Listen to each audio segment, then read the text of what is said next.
श्रीमद् भागवतम 10वां स्कंद श्लोक नंबर 37। अध्याय 37 श्लोक नंबर 23-24। कल हमने थोड़ा चर्चा किया। आज आगे करेंगे दोबारा। विशुद्ध विज्ञान घनम स्वसंस्थया समाप्त सर्वात्ममो घवांचितम्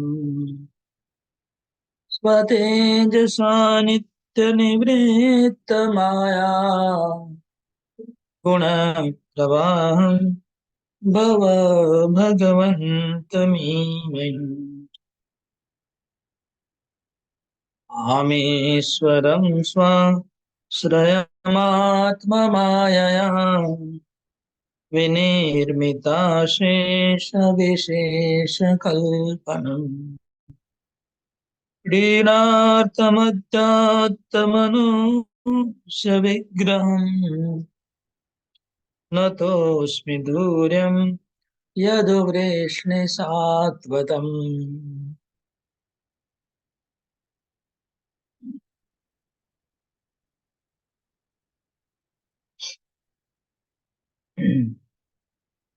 नारद मुनि भगवान को प्रार्थना करे। आवाज कौन करे? उसको बंद करने को बोले, नहीं तो बोले।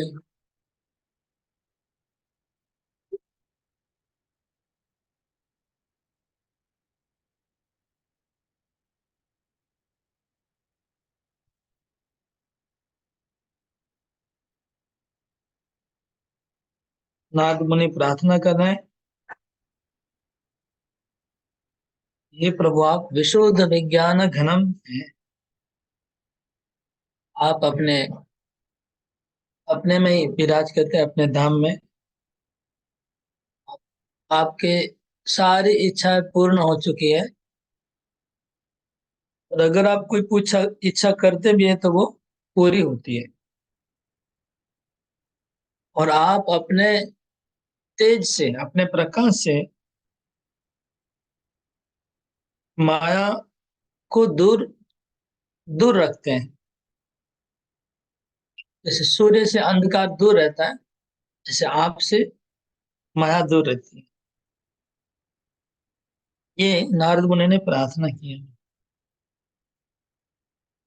तो अभी बहुत सुंदर, इसका बहुत बड़ा तात्पर्य दिया है जय गोस्वामी ने, बहुत इंपॉर्टेंट है। कृष्ण पूछते हैं कि तुमने पहले ही बताया, नारद मुनि को बोले तुम पहले ही बताए कि मैं अपने धाम में रहता हूँ, मैं अपने अंतरंगा शक्ति में रहता हूँ, तो फिर मैं माया से दूर रहता हूँ, ये बोलने की क्या आवश्यकता है? मतलब अपने धाम में रहूंगा तो माया से दूर हूँ, मैं हूं ही। इसकी बोलने की क्या आवश्यकता है? तो इसके उत्तर में नारद मुनि क्या कहते हैं, ये हम डिस्कस हो रहा है, हम पढ़ते हैं। बहुत आज का जो तात्पर्य है थोड़ा समझने में कठिन होगा, बहुत लीला नहीं है, तत्व है। लेकिन बहुत अच्छा लगेगा अगर समझ पाएंगे तो। बहुत ध्यान से, एकदम एकाग्रता से सुनना होगा, तभी समझ पाएंगे क्या बोल रहे हैं।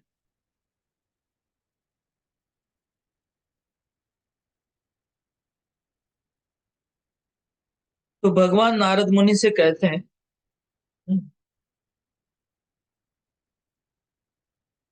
कि सूर्यमंडल में अंधकार नहीं होता, ऐसा बोलना अनावश्यक होगा। हम्म, भगवान नारद मुनि को बोल रहे हैं कि कोई बोले कि सूर्य में अंधकार नहीं है, तो ये बोलने का कोई इतना जरूरत नहीं है। आप बोल रहे हैं कि मैं वैकुंठ में हूँ, मैं अंतरंगा शक्ति में रहता हूँ, तो फिर माया मेरे में नहीं है, ये बोलने की जरूरत नहीं थी। ये आपका बोलने का आशय क्या है? आप ऐसा क्यों बोल रहे हैं? ऐसा उन्होंने पूछा। तो उसके उत्तर में कहते हैं नारद मुनि, ननु त्रिकालज्ञत्वं कथम मत प्रपंचम न जानासि, जानासि चेत कथम अगुण प्रवाहम ब्रवीसि। ये त्रिकालज्ञ नारद, जब तुम मेरे वैकुंठ के चिन्मयत्व को जानते हो तो अकारण क्यों कहते हो कि मेरे में त्रिगुण नहीं है, मैं तीन गुणों से मुक्त हूँ? ये बोलने की क्या जरूरत है? इसी का उत्तर देते हुए नारद मुनि कहते हैं, आत्माधीनया माया विनिर्मिता अशेष विशेष मोदात्या। तो नारद मुनि कहते हैं कि वैकुंठ में माया का प्रवाह नहीं है। ये मेरा बोलने का आशय नहीं है। मैं ये नहीं बोल रहा था कि वैकुंठ में माया नहीं है। तो क्या गोलोक में है? नहीं नहीं, गोलोक का तो कोई सवाल ही नहीं है।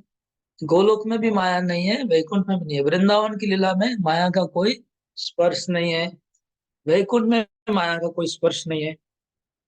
तो क्या है, क्या बोलना चाहते हैं? ये जगत सृष्टि करता हूं मैं। जब जगत सृष्टि करता हूं, उसमें क्या माया है क्या? उसका बोल रहे हो तुम? तो नहीं नहीं, उसमें भी नहीं। मैं सृष्टि लीला में भी मेरे आपको माया स्पर्श नहीं करती है। सृष्टि लीला में भी माया आपसे बहुत दूर रहती है। तो फिर क्या बोलना चाहते हैं? तो कहते हैं, आपकी शुद्ध वैकुंठ लीला तो सृष्टि के पहले भी विद्यमान थी। जो वैकुंठ की भगवान की लीलाएं हैं, वैकुंठ में जो लीलाएं हैं भगवान की, वो लीला तो सृष्टि के पहले भी चालू थी।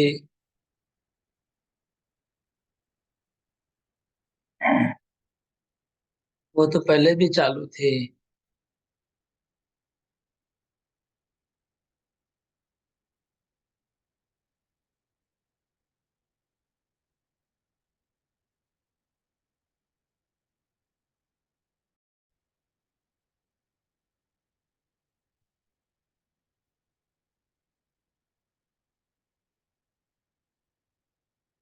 भगवान की जो वैकुंठ की लीला है, वो लीला इस माया की सृष्टि के पहले ही विद्यमान थी। वो लीला अभी भी चल रही है, वो नित्य लीला है। वैकुंठ की नित्य लीला में तो माया का कोई स्पर्श भगवान का है ही नहीं। और वृंदावन में आके जब कृष्ण लीला करते उसमें भी माया का कोई स्पर्श नहीं है। माया से बहुत दूर है भगवान की लीला। तो फिर नारद मुनि क्यों कहें कि आपके लीला में माया नहीं? इसका उत्तर दे रहे, प्रकृति को विषय बनाकर आपकी जो प्रकृति ईक्षण लीला होती है, उसमें भी प्रकृति का आप स्पर्श नहीं करते, अतः वह भी शुद्ध होती है। और जब भगवान इस संसार को सृष्टि करते हैं, सृष्टि करने के समय भगवान माया को ईक्षण करते, मतलब देखते हैं। तो देखने से माया देवी का पूरा सर्जन होता है। लेकिन माया को भगवान स्पर्श नहीं करते हैं। तो उसमें भी कोई डाउट नहीं है कि भगवान माया को स्पर्श करते कि नहीं, तो वो भी, उसमें भी कोई डाउट नहीं है। तो फिर तथा जब भगवान स्वयं प्रपंच में अवतीर्ण होकर प्रपंच गोचर हो उससे संबंधी प्रकट लीला को स्थापित करते हैं, तब भी माया उसमें नहीं होती है। भगवान जब अवतार लेते हैं इस संसार में, वो अवतार लेकर के प्रपंच में अवतार लेते हैं। प्रपंच में अवतार लेते हैं, प्रपंच के अवतरण लेने के बाद प्रपंच संबंधी लीला करते हैं, जैसे कुरुक्षेत्र का युद्ध करते हैं। हम्म उसमें तो पूरी दुनिया के लोग हैं, तो बोले प्रपंच संबंधी लीला करते हैं भगवान। उस लीला में भी माया का भगवान को स्पर्श नहीं है।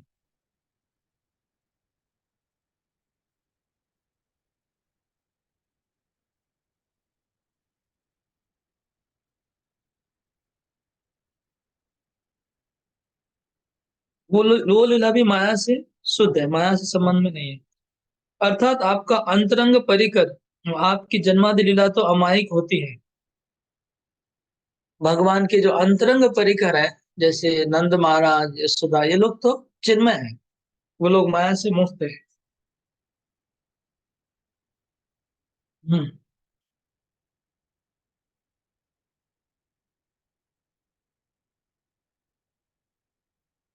परंतु आप, आपके नित्य परित के अतिरिक्त अवतार काल के पहले और बाद में जो यदुवंश आदि प्रपंच होते हैं, वे माइक होते हैं।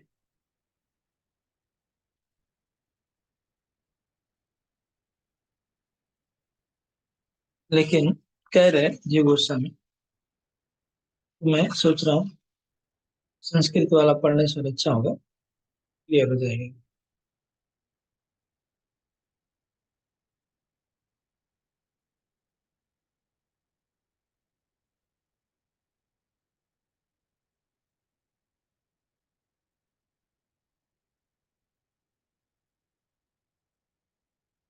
तवेक्षण लीला प्रकृति उपदाय भवती, स्वयं भगवत संबंधी रूपत्वेन शुद्ध वेशा, स्वांतरंग परिकरस्य तव जन्मादि लीला,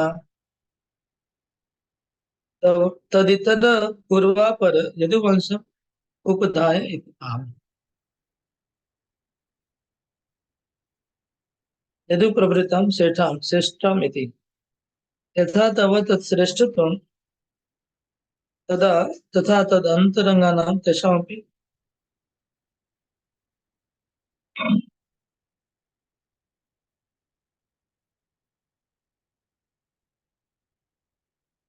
कहते भगवान जब अवतार लेते हैं इस संसार में, तो भगवान के अंतरंग पार्षद जो है वो भी माया से मुक्त होते हैं।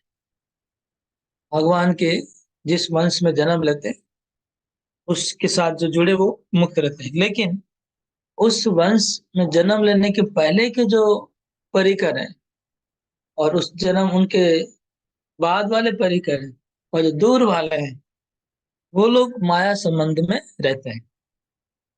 वो लोग माया संबंध में रहते हैं। इसलिए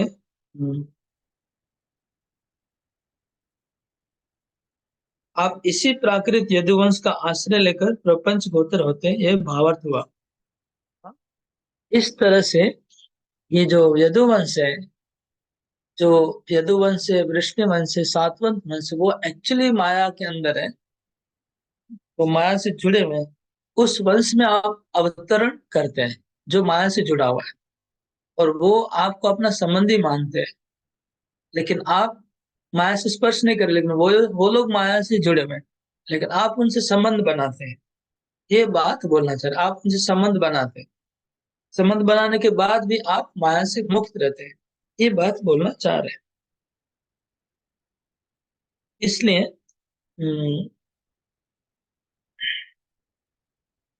ऐसे यादव आदि में श्रेष्ठ मैं आपको प्रणाम करता हूँ। तो इसलिए मैं ये बोलना चाह रहा हूँ नागमित्र कि आप वो जो माया से संबंधित यादव, वृष्णिवंशी, सातवत वंशी है, वो माया से संबंधित है, लेकिन आप उनसे संबंध बना रहे हैं, और ऐसे आपके विग्रह को मैं प्रणाम कर रहा हूँ।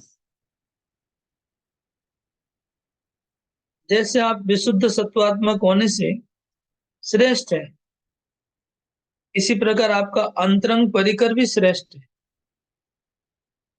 जो प्रापंचिक यदुवंश में उत्पन्न होता है। तो कहने का मतलब है, नारद मुनि कहते हैं, आप विशुद्ध हैं, आप माया मुक्त हैं, आप अज्ञान के अंधकार से दूर हैं, लेकिन जो जिस वंश में आप अवतरण कर रहे हैं, वो लोग माया से जुड़े हुए हैं। लेकिन फिर भी आप उस वंश में अवतरण कर रहे हैं, तो वो लोग कितने महान हैं, हाँ, वो कितने श्रेष्ठ है, हाँ, वो कितने भाग्यवान है, उनका मैं वर्णन कर रहा हूँ। उनके लिए मैं बोल रहा हूँ, नारद मुनि ने ऐसा कहा। हम्म। हम्म। वृष्णि सात्वता, आप उनके नेता बनते हैं। यदुवंशी, सात्वत और वृष्णि वंशियों के आप नेता बन रहे हैं, उनमें श्रेष्ठ बन रहे हैं। वो लोग कितने भाग्यवान हैं।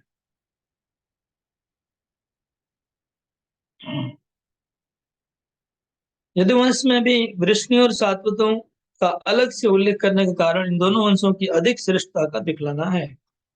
तो, यदुवंश बहुत बड़ा है। यदु यदु राजा एक थे। उस राजा के जो पुत्र है, बहुत सारे पुत्र थे, उनसे बहुत सारे वंश निकले। तो उसमें वृष्णि वंश और सातवत वंश उनसे भी श्रेष्ठ है, क्योंकि उसमें कृष्ण अवतीर्ण हुए हैं। वो लोग ज्यादा कृष्ण से जुड़े हुए हैं, इसलिए वो वंश ज्यादा श्रेष्ठ है। हाँ। इस पर श्री कृष्ण ने पूछा नारद मुनि को कि बेटे, विशुद्ध सत्वात्मक मेरी माइक प्रपंच में अभिव्यक्ति क्यों है? तो नारद मुनि जैसे पूछते हैं तो श्री कृष्ण कि मैं अगर चिन्मय हूँ, शुद्ध हूँ, मैं अगर प्रकाश हूँ, जैसे अंधेरे में मैं क्यों प्रकट हुआ? जो माइक लोग हैं उनके उनसे मेरा रिलेशन क्यों बना? नारद मुनि को कृष्ण पूछ रहे हैं। तो कृष्ण उसके उत्तर में नारद मुनि कहते हैं, तो उत्तर यह है कि इस समय आपने क्रीड़ा के लिए मनुष्य विग्रह धारण किया है। आपने मनुष्य विग्रह धारण किया है, और मनुष्य विग्रह धारण करके आप उन लोगों से जुड़ रहे हैं जो लोग माया में हैं। अर्थात प्रपंचगत भक्तों के ऊपर कृपा करने के लिए आपने नराकृति परब्रह्म नामक मनुष्य विग्रह प्रदर्शित किया है। तो माइक व्यक्ति है जो प्रपंच में, जो आपके बड़े बड़े भक्त है जो अभी माया में है, प्रपंच से जुड़े हुए हैं, उनको कृपा करने के लिए आपने मनुष्य विग्रह धारण किया है। मनुष्य कुल में आपने जन्म लिया है, ताकि वो लोग आपको अपना मान सके कि हमारा पुत्र है, हमारा वंश वाला है, हमारा ये है। अथवा नर लीलावत विहार करने के लिए आपने मनुष्य जाति के सामान्य वीरों की तरह युद्ध स्वीकार किया है। जैसे मनुष्य लोग, राजा लोग युद्ध करते हैं, ऐसे आप भी नर लीला प्रकट करके आप भी युद्ध वीर बन के युद्ध कर रहे हैं। आप भी वीर बन के युद्ध कर रहे हैं। आपने धारण किया है उन लोग को रिलेट करवाने के लिए, वो लोग आपसे रिलेट कर सके, इसलिए जो माया में है। तो अध्यात्म के स्थान पर अध्यात्म पाठ करने होगा। हम्म,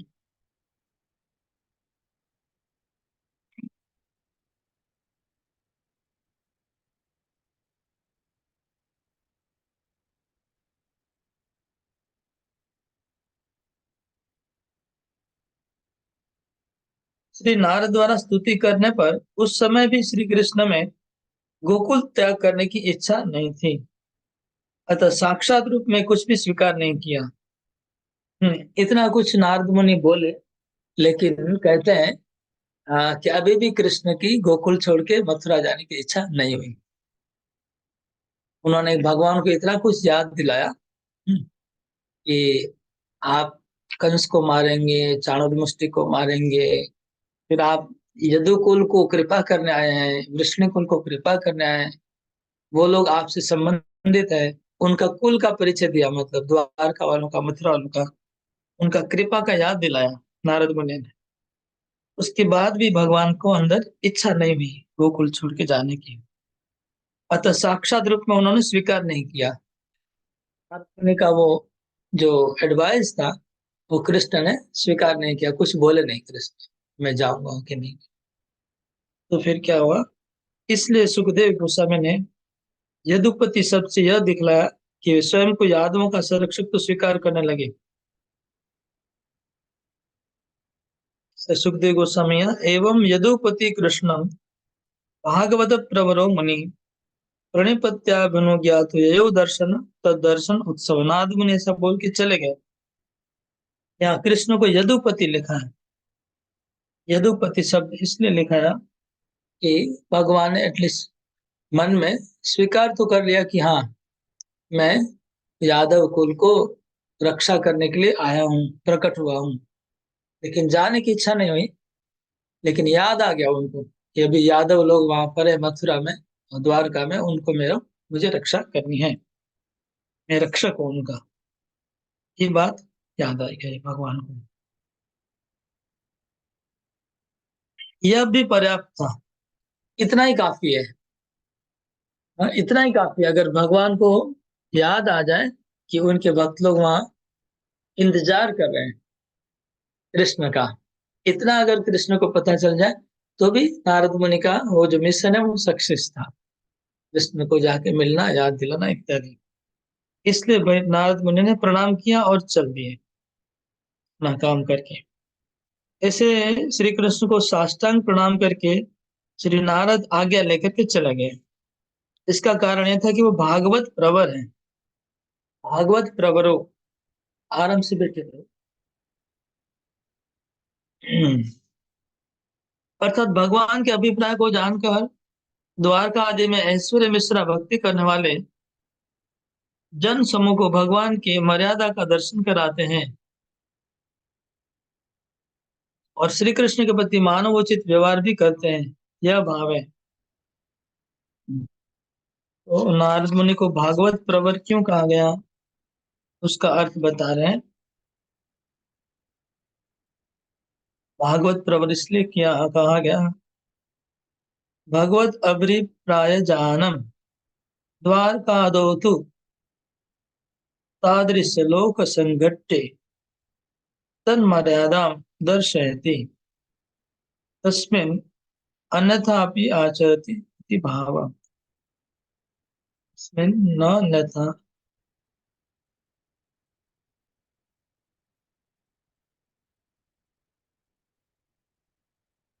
भागवत प्रवर इसलिए है कि नारद मुनि द्वारका वासियों को भगवान की महिमा बताते हैं, मथुरा वासियों को भगवान की महिमा बताते हैं, इसलिए भागवत प्रवर कहा गया।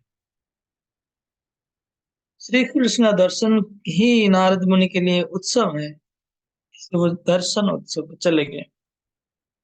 नारद मुनि चले गए, फिर भगवान ने क्या किया, भगवान की भी दूसरी लीला आरंभ हो गई। दूसरी लीला, भगवान अपि गोविंदो हत्वा केशिनम आहवे। वो केसी को भगवान ने मार डाला था। केसी को मारने के बाद नारद मुनि आए।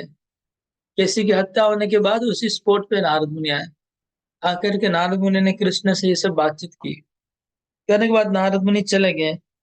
चले जाने के बाद कृष्ण सब कुछ भूल गए, वापस अपने मित्रों के साथ खेलने लग गए, गाय चराने लग गए। उनको वो बात कृष्ण भूल गए, छोड़ दिए। तो खेलते खेलते वो लोग एक पहाड़ी के पास पहुंच गए, गाय चराते चराते। ऊंचा पहाड़ी था। उस पहाड़ के ऊपर, ये पहाड़ी अभी भी है वृंदावन में, उसका नाम है व्योमासुर गुफा। हम लोग गए थे ऊपर, पता है, बहुत ऊंचा है। वो तो गुफा है, छोटा इतना बड़ा पत्थर है, उसके अंदर से घुसना पड़ता है। हरे कृष्णा। तो व्योमासुर गुफा किसने किसने देखा है, हैंड रेज करिए। व्योमासुर गुफा किसने किसने देखा है, हैंड रेज करिए। मैं देखो तो वहां गए थे। किसको किसको याद है व्योमासुर गुफा, बैठिए। हम तो चढ़े थे, चढ़ने वाले चढ़े थे ऊपर। हाँ, आपका तो हार्ट का प्रॉब्लम है, लेकिन देखा ना नीचे से। हाँ, तो व्योमासुर गुफा में जो लीला हुआ था, वो लीला अभी यहाँ पर हम लोग पढ़ रहे हैं। व्योमासुर गुफा में जो लीला हुआ था वो, तो क्या हुआ, किसी को मारने के बाद कृष्ण, चेयर पे ले लीजिए या इधर उधर बैठ जाइए, उधर सामने उसके ऊपर बैठ जाइए।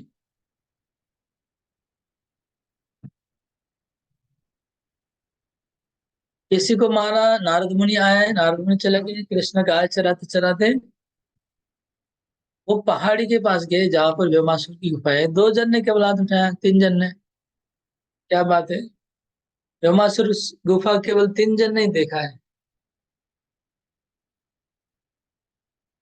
सबने तो देखा है, सबको तो लेके गए थे हम। कितनी बार लेके गए, एक बार नहीं, बहुत बार लेके गए। याद नहीं है, नहीं लगता। जो भी हो, वहां जाने के बाद क्या हुआ, वहां एक बच्चे लोग एक खेल खेलने लगे। तो सब बच्चे तीन भाग में बट गए, तीन दल हो गया बच्चों का। एक दल भेड़िया बना, भेड़े चार पांव से बे बे करके चल रहे हैं। एक दल भेड़िया को चराने वाले बन गए लकड़ी लेके, और एक दल चोर बन गए।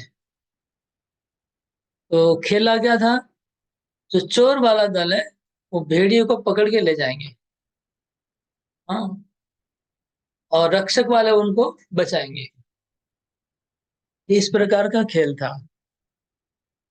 हम लोग भी लुका छिपी का खेल खेलते, लुका छिपी का खेल था। तो कृष्ण लुका छिपी का खेल बच्चों के साथ खेल रहे हैं। वो भगवान है, पूरी दुनिया में कहाँ पर क्या होता है सब पता है, फिर भी सब कुछ भूल जाते हैं और ग्वाल ग्वाल बालों के मित्रों के साथ लुका छिपी का खेल खेल रहे हैं। मतलब किसी कोई छुप जाएगा, उसको ढूंढ के निकालना है। भाई तो भेड़िया का खेल है, भेड़िया और रक्षक का। मतलब चोर पुलिस का हम लोग बच्चे में खेलते थे, याद है चोर पुलिस वाला है। तो चोर पुलिस वाला खेल खेल रहे हैं। तो इसमें कुछ चोर बने, कुछ पुलिस बने, और कुछ को छुपाने का सामान बने। सामान नहीं है, भेड़िए, वो माल हो गया। वो माल सामान मतलब भेड़िए हो गए कुछ बच्चे, और चोर पुलिस बने। तो ऐसा खेल खेलने लगे। हम्म। तब एक असुर आया। असुर ने क्या किया, वो भी चोर में मिक्स किया, चोर में मिक्स हो गया, चोरों में। चोर का तो काम ही था भेड़िए को उठाना। अब असुर तो बहुत शक्तिशाली है, उसका तो पावर बहुत ज्यादा है। वो बच्चों को उठाता है, और उठा के जहां रखना था वहां नहीं रखता था। वो उठा के पहाड़ की गुफा में रखता था। एक को पकड़ के लेके गया और गुफा में डाल दिया। फिर आके खेलने लगा। फिर दूसरे को उठा के लेके गया, फिर डाल दिया। मतलब अभी तक दूसरे असुर लोग डायरेक्ट कृष्ण को मारते थे। जैसे केसी ने किसी को नहीं मारा, कृष्ण को मारा बस। तो ये सोचा कि कृष्ण को मारना संभव नहीं है। कृष्ण को मारना, इस सबको मार डालता है, हमको भी मार डालेगा। अगर ये बच्चों को हम उठा के छुपा दे तो वो कृष्ण दुखी हो जाएगा, उसका हिम्मत कम हो जाएगा, फिर उसको मारना इजी हो सकता है। ऐसा सोचा। तो एक एक करके बच्चे को उठा ले जा रहा था और गुफा में डाल रहा था, गुफा में डाल रहा था। इस तरह से फिर अब वो जो खेल रहे थे, वो तो सही में चोरी नहीं करना था, तो ऐसे ही बाहर निकाल के रख देना था। उसमें बच्चे को सही में चोरी नहीं करना था खेल में, लेकिन ये सही में चोरी करने लग गया। तो फिर क्या हुआ, थोड़ा देर के बाद कृष्ण बोले बच्चों की संख्या कम हो जा रही है। बच्चों की संख्या 100 थी, 80 हो गई, 50 हो गई। खेल में तो बच्चे कम नहीं होने चाहिए, पहले चोरी कर ले, लेकिन तो दूसरे दल में होंगे कहीं, कम क्यों हो जा रही है। तब उन्होंने ध्यान से देखा कि हाँ, असली चोर आ गया है। तो ये लीला आगे होगा। मतलब यहाँ तक अगले श्लोकों का बात अगले श्लोक में बाद में होगा। आगे क्या करता है वो आगे होगा। यहाँ पर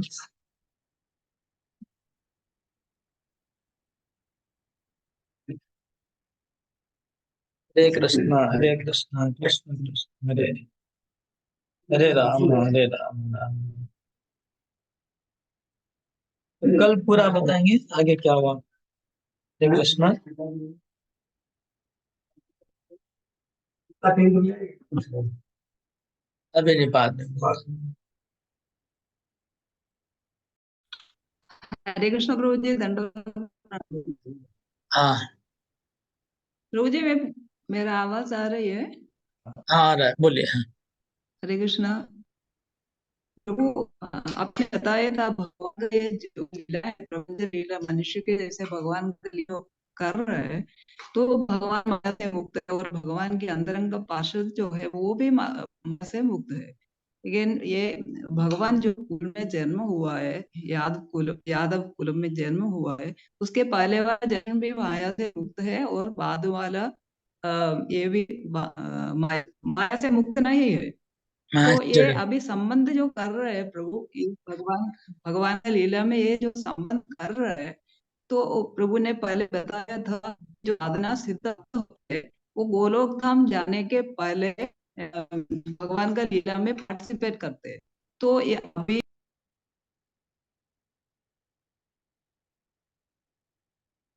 माता जी का नेट कट गया है। माता जी